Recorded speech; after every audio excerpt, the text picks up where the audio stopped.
the great, you have no idea how much I think of Ole Miss. Ole Miss taught me a great deal. In 1957, they taught me that I couldn't play one team, even though it had Billy Cannon and Jimmy Taylor on it. I couldn't play one team against Johnny Vaught's 3 teams. And frankly, after I was in an all-star game, and we had several of the Ole Miss players there. And for several days, they wouldn't speak to me. I mean, we were very standoffish. And they finally figured out I didn't have horns.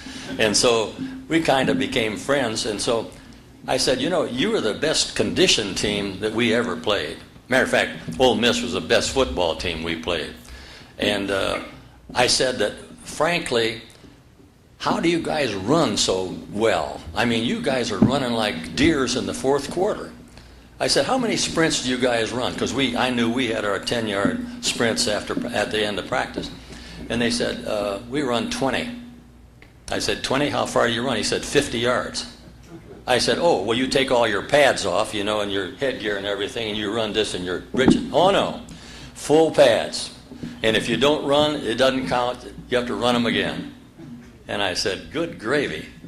No wonder you guys are running at the end of the game. As soon as I got back to LSU, I said, fellas, I have a little announcement to you make. Starting in spring practice, we will be running 51 50-yard dashes. And that is the truth. And so, really, I always admired Johnny Vaught. He had so many great coaches that had coached with them so long, they didn't even have to have a meeting to figure out what they're going to do at practice. They just went out and did the same thing they always did.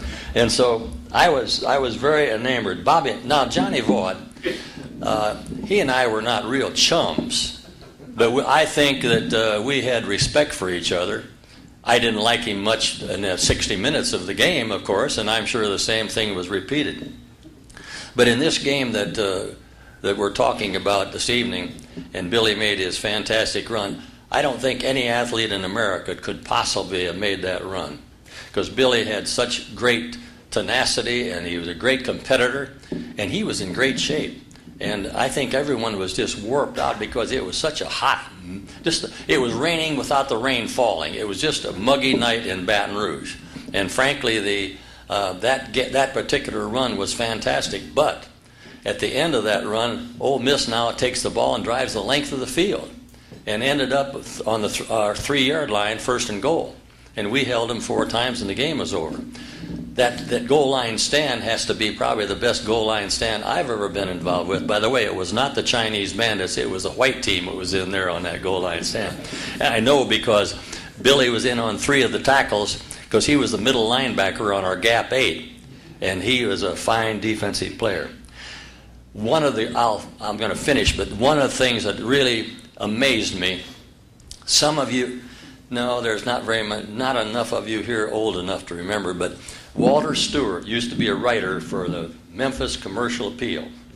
And Walter Stewart, in his column, either Tuesday or Wednesday or Thursday night of the week of that game, and that was the game that since I was an old pilot, they figured that I had flown that airplane and dropped the leaflets on LSU students, telling the students terrible thing to say, then go to hell, LSU, go to hell.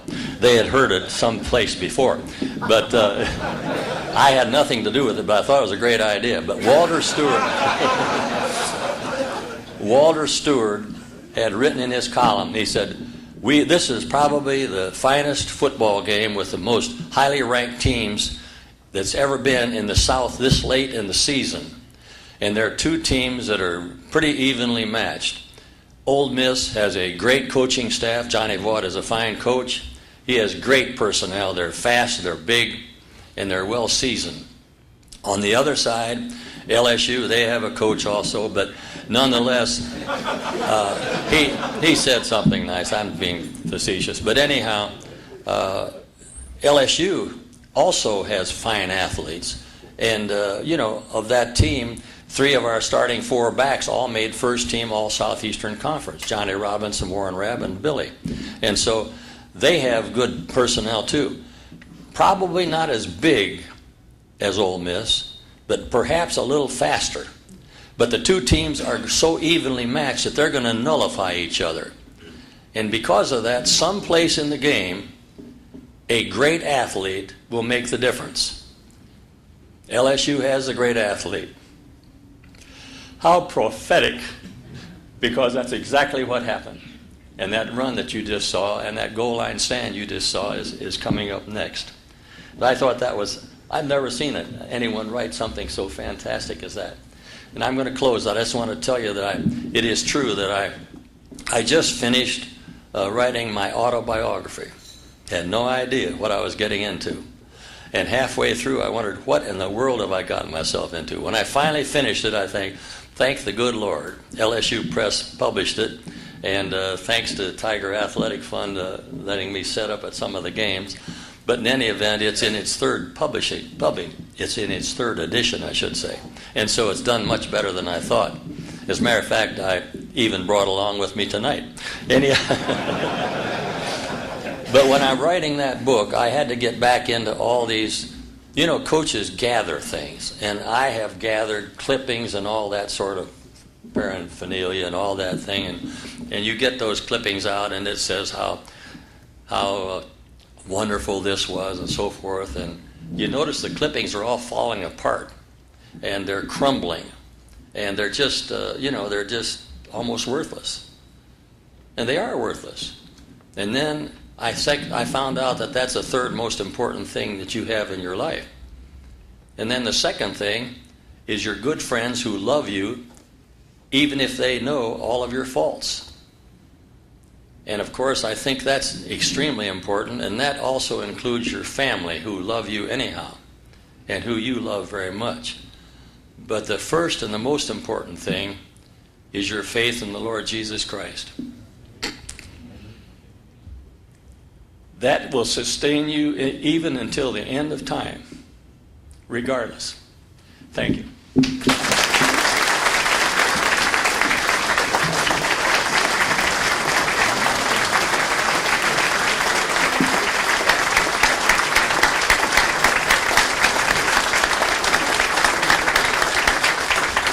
Thank you, Coach. Just a reminder, we will have question and answers after everybody has spoken.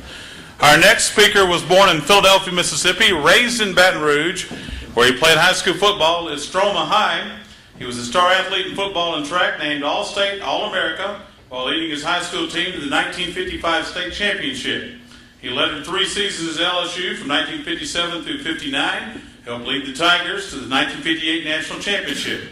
Of course, his punt return on Halloween 1959 was a key factor for him being named the Heisman Trophy winner, and he's also a 2-time UPI College Football Player of the Year. Here's some things you may not know about him.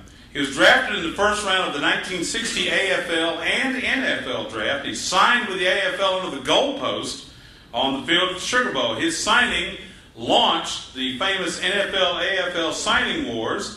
He played 11 seasons in the AFL with the Houston Oilers, Oakland Raiders, and the Kansas City Chiefs. Playing for Bud Adams and the Oilers, he caught an 88-yard touchdown pass from George Blanda in the first ever AFL championship game, a 24-16 win over the Los Angeles Chargers.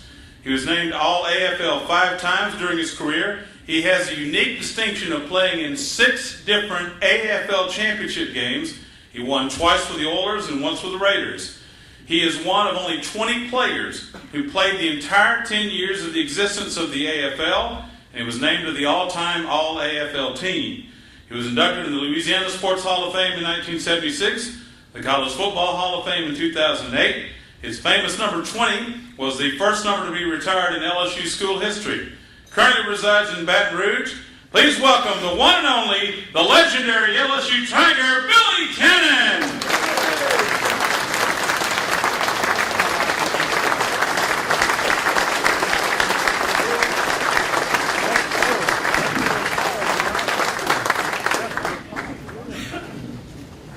That didn't.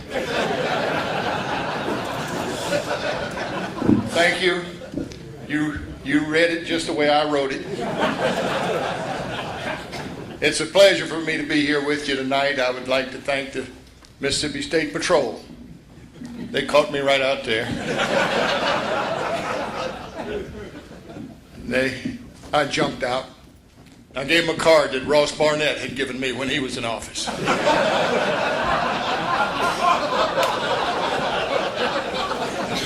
They told me what to do with my card. I told them it was a physical impossibility. It is a pleasure for me to be here tonight. I do have two guests here with me that I want to introduce to you. My cousin, Tingle Sable, and his son, which would be my second cousin.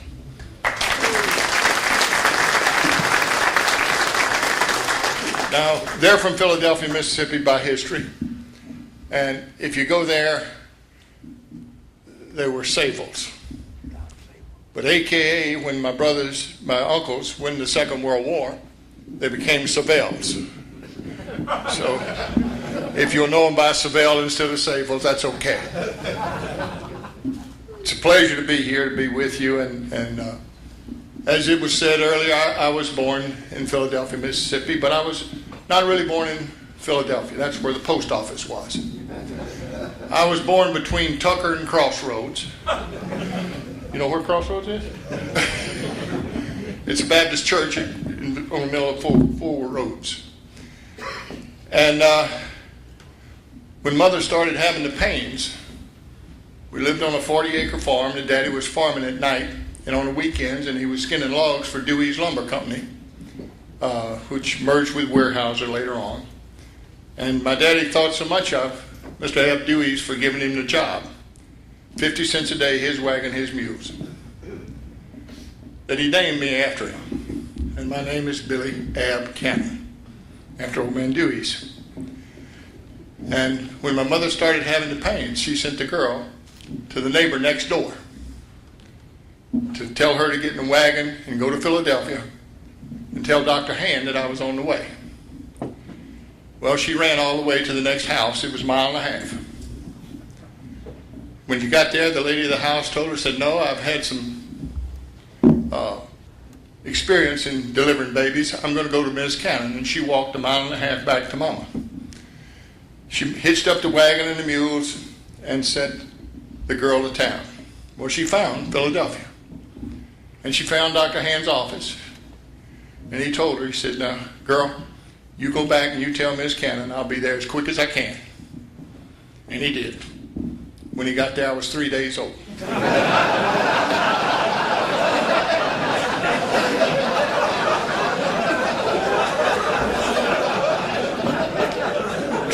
True story. I've heard my mother tell it too many times.